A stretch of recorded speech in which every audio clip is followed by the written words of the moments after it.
اور ایک وقت آیا کہ اپنی وفات سے پہلے یہ بہت طاقتور ہو گیا. اس کے بیٹوں میں سے جو چھوٹا بیٹا تھا عثمان، اس نے اس کی جگہ لی. وہ بڑا پکا اور سچا مسلمان تھا اور بڑا عادل آدمی تھا. اس شخص نے فیصلہ کیا کہ وہ خلافت کو زندہ کرے گا. اس نے اتنی زیادہ ریاست فتح کی، اتنے زیادہ علاقے فتح کیے کہ 3 برے اعظموں تک ان کی حکومت پھیل گئی. پہلے تو اس کے والد نے بڑے کارنامے کیے تھے جن کے اوپر یہ ڈرامہ چل رہا ہے، اور اس کے بعد جب عثمان آیا تو عثمان نے جو خلافت عثمانیہ کی ایک بنیاد رکھی اور 3 برے اعظموں میں یہ پھیل گئے. اب میں آپ کو بالکل مختصراً بتاتا ہوں کہ بعد میں کیا ہوا. انہوں نے لگ بھگ کوئی 650 سال حکمرانی کی. خلافت عثمانیہ موجود رہی، لیکن 650 سال کے بعد ان میں عیاشی آ گئی، غداریاں آ گئی، جیسے کہ ہر بہت ساری چیزیں ایسی آ گئی جو خرابی کی صورتحال پیدا ہونا شروع ہوگی. حجاز ان کے پاس تھا. حجاز کا مطلب ہے خانہ کعبہ اور مدینہ منورہ، ان دونوں کا کنٹرول بھی ان کے پاس تھا. اور لگ بھگ آج 40 ایسے ملک موجود ہیں دنیا میں جن پہ براہ راست خلافت عثمانیہ کا کنٹرول تھا. 3 برے اعظموں، 40 تو یہ بہت طاقتور لوگ ہوا کرتے تھے. لیکن پہلی جنگ عظیم کے بعد یہ کمزور پڑ گئے، اور اتنے کمزور پڑ گئے کہ ان کا جو اس دور کا جو سلطان تھا وحید الدین، اس کو جو ہے وہ جلا وطن بھی ہونا پڑا. پہلی جنگ عظیم میں دنیا 2 حصوں میں ڈیوائیڈ ہو گئی تھی. ان میں سے کچھ ممالک جو ہیں وہ برطانیہ کے ساتھ تھے، ان میں امریکہ تھا، ان میں آئرلینڈ تھا. میرے خیال سے جو جنگ تھی اس کو کہہ سکتے ہیں شاید. اسی طرح جرمنی اور دیگر ممالک کچھ آس پاس کے جو ہے وہ ساتھ دے رہے تھے اس دور میں ترکوں کا، اور وہ اپنی خلافت بچانے کے لیے زور لگا رہے تھے. لیکن اس جنگ میں پہلے 3 سال تک تو ان کو فتح ملتی رہی خلافت عثمانیہ والوں کو، اور اس کے بعد پھر یہ مالی طور پہ جب کمزور ہوئے تو ان کو نقصان ہونا شروع ہو گیا اور جنگ ہارنا شروع کر دی. ایک معاہدہ ہوا. میں زیادہ لمبی بات اس لیے نہیں کر رہا کہ بیچ میں بہت سارے معاہدے ہوئے، آہستہ آہستہ جو کئی سلطنتیں آزاد ہونا شروع ہو گئیں. 40 ایسے ممالک ہیں جو خلافت عثمانیہ کے دور میں جتنا بڑا علاقہ ان کے کنٹرول میں تھا اس میں سے نکلا تو 3 برے اعظموں میں 40 ممالک نکل آئے جو آزاد ہو گئے.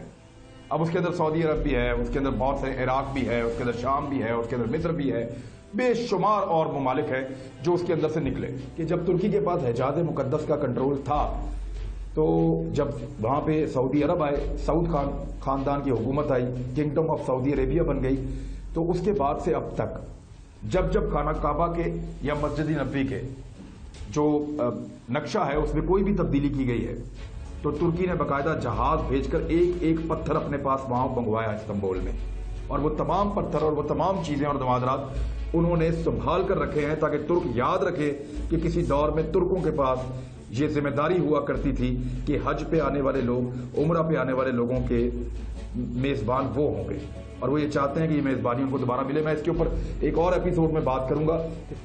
اب جب ایک معاہدہ طے پایا دونوں فریقین کے بیچ میں، جرمنی نے درخواست کی جنگ بندی کی، تو یہ معاہدہ جو فائنل معاہدہ ہوا سب سے آخر میں، وہ معاہدہ ہوتا ہے جی لوزان میں.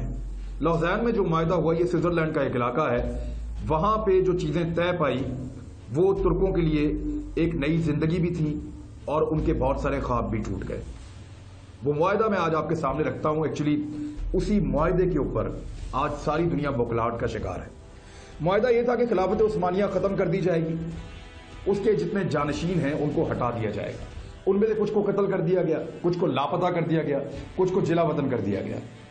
خلافت کے جتنے اثاثے تھے وہ سارے کے سارے ضبط کر لیے گئے. یہ 3 برے اعظموں میں پھیلے ہوئے تھے، بے شمار اثاثے تھے، وہ سارے جیتنے والے ممالک کے اتحادیوں نے ضبط کر لیے. ترکی کو ایک سیکولر ریاست بنا دیا گیا اور یہ طے پا گیا مطلب اسلام کو ختم کرنے کے قوانین نہیں ہوں گے. ایون شروع میں یہ تھا کہ وہاں پہ عربی میں اذان بھی نہیں دی جائے گی، اور ساتھ ہی ساتھ خلافت پر قدغن لگا دی گئی کہ آپ خلافت کی بات نہیں کریں گے، شریعت کی بات آپ نہیں کریں گے.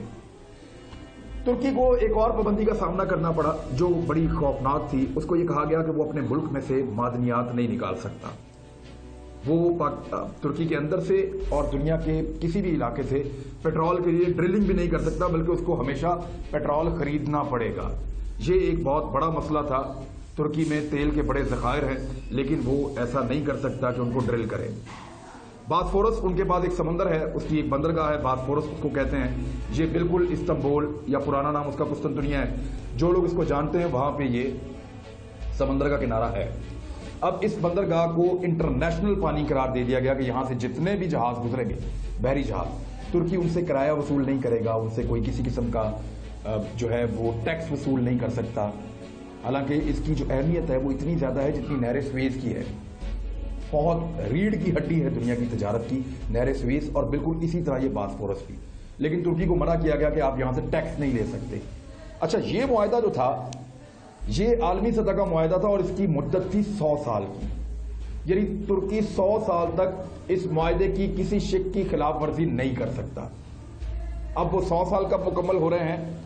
یاد رکھیے گا یہ معاہدہ ہوا تھا 1923 میں، یہ جولائی 1923 میں ہوا تھا اور اس کے بعد یہ امپلیمنٹ ہو گیا 1924 میں.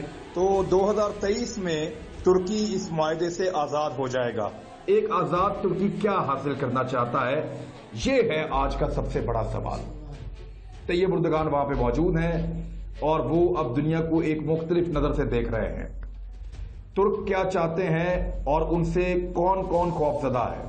یہ بات یاد رکھیے گا کہ ارطغرل سے شروع ہونے والی جو کہانی ہے اس کو اس وقت اس لیے دہرایا جا رہا ہے تاکہ جو لوگ اس کو دیکھیں، جو مسلمان اس کو دیکھیں، وہ دوبارہ سے نیت باندھیں اور کوشش کریں کہ وہ جو عزم رفتہ ہے یا وہ جو پرانی ہماری کھویا ہوا مقام ہے اس کو حاصل کرنا ہے. یہ ہے پہلا سٹیپ. اب اس کے خلاف پاکستان کے اندر بہت سارے آپ کو ایسے لوگ ملیں گے جو بولنا شروع ہو جائیں گے، اور اگر وہ ایسے بولیں تو آپ یہ سمجھ لیجئے گا کہ وہ کسی کے کہنے پہ یا کسی کے ایجنڈے پہ بول رہے ہیں. کیونکہ امریکہ، پورا یورپ اور کچھ ایسے اسلامی ممالک جہاں پہ بادشاہت ہے، جہاں پہ ملوکیت ہے، وہ کبھی نہیں چاہیں گے کہ لوگ یہ ڈرامہ دیکھیں یا ان کرداروں کے بارے میں جانیں، اور ان کرداروں کے بارے میں جاننے کے بعد اس خواہش کو اپنے اندر پالنا شروع کر دیں کہ دوبارہ سے مسلمان اکٹھے ہوں گے. یاد رکھیے گا جب ترک خلافت ختم ہو رہی تھی، خلافت عثمانیت کا خاتمہ ہو رہا تھا، تو پوری دنیا میں کہیں کسی مسلمان ملک نے آواز نہیں اٹھائی، کیونکہ ان کو اپنے اپنے علاقوں میں بادشاہتیں مل رہی تھیں یا وہ اس سے اپنے آپ کو لا تعلق کر رہے تھے. لیکن صرف ایک جگہ تھی جہاں سے آواز اٹھائی گئی اور جہاں سے لوگوں کو بھیجا گیا، اور وہ ہے برصغیر، پاکستان اور ہندوستان. اس وقت پاکستان نہیں بنا تھا لیکن یہاں سے بہت بڑی تعداد میں مسلمان گئے اور خلافت کے لیے لڑے. ان کی قبریں آج بھی وہاں پہ ترکی میں موجود ہیں. یہی وجہ ہے کہ ترکی پوری دنیا سے آنے والے مسلمانوں کی نسبت پاکستانیوں سے ہمیشہ زیادہ پیار کرتا ہے، کیونکہ ہماری وہاں پہ قبریں موجود ہیں. ہندوستانیوں سے، اس علاقے کے لوگوں سے زیادہ پیار کرتا ہے کیونکہ ہم نے صرف پوری دنیا میں ان کی خلافت کے لیے آواز اٹھائی تھی، ان کو بچانے کی کوشش کی تھی. اب 100 سال مکمل ہونے کے بعد یاد رکھیے گا کہ ترکی اپنا حق مانگنے کی کوشش کریں گے.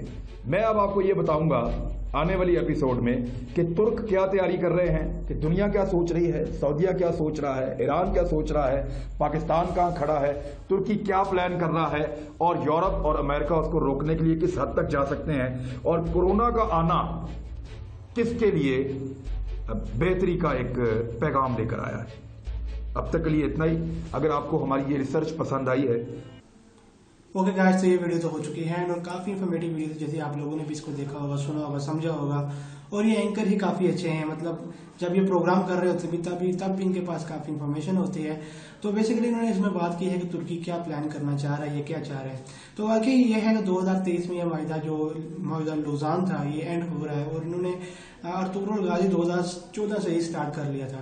اور واقعی اس کو دیکھنے کے بعد مسلمانوں میں کافی جذبہ پیدا ہوا ہے. مسلمان چاہ رہے ہیں کہ خلافت دوبارہ بنے، لیکن یہ بھی یہ کہہ رہے ہیں کہ وہ یورپ اور امریکہ کا بھی نہیں چاہیں گے کہ جو ہے نا مسلمان ایک بار پھر سے ایک ہو جائیں. اور جو لوگ ہیں جیسے سعودی عرب میں جو شاہی خاندان ہیں، اسی طرح باقی ملکوں میں بھی جو شاہی خاندان ہیں، وہ نہیں چاہیں گے کہ ہماری جو یہ بادشاہت ہے ہم سے چلی جائے، کیونکہ ترکی واقعی یہ کرے گا اور کرنا بھی چاہیے، کیونکہ ان کا حق ہے یار. انہوں نے کافی عرصہ اس پہ حکومت کی ہے. اور مین چیز یہ ہے کہ انہوں نے دیکھیں ترکی کو جو خلافت تھی مین اسی میں جو کہا ہے کہ انہوں نے نظام چینج کر دیں، مطلب اسلام بالکل ختم کر دیا جائے گا ایک طرح سے، جیسا کہ ان کا معاہدہ تھا. اور اس کے بعد ترکی میں دیکھو نا کیا حالات ہو گئے تھے، ترکی کے کیا حالات تھے، ترکی کیا کر رہا تھا، ترکی کے لوگ کیا کر رہے تھے، اسلام سے کافی دور ہو چکے تھے. اور الحمدللہ جو ہے پھر سے ٹھیک ہو گئے تھوڑا بہت. اور ہوپ سو یہ آگے انشاءاللہ 2023 کے بعد ترکی کوئی نہ کوئی جو ہے کوشش کرے گا اس طرح کی، اور کرنی بھی چاہیے، اور انشاءاللہ سب مسلمانوں کے ساتھ ہوں گے اور ہونے بھی چاہیے. تو آپ لوگ مجھے ضرور کمنٹ کر کے بتائیں گے گائز آپ لوگ کیا سوچتے ہیں اس ویڈیو کے بارے میں، کیا کرنا چاہیے ترکی کو، کیا ترکی کو ضرور یہ اسٹیپ لینا چاہیے کہ دوبارہ سے ایک بار خلافت پھر سے زندہ کی جائے یا نہ کی جائے. تو چلیں گائز آج کے لیے اس ویڈیو سے بس اتنا ہی. ان کے چینل کا لنک ڈسکرپشن میں گیا ہے، آپ جا کے سبسکرائب کریں اور میرے یوٹیوب چینل کو بھی ضرور سبسکرائب کیجیے گا. تو چلیں گائز آج کے لیے اس ویڈیو سے بس اتنا ہی. ملتے ہیں نیکسٹ ویڈیو میں، تب تک کے لیے اللہ حافظ.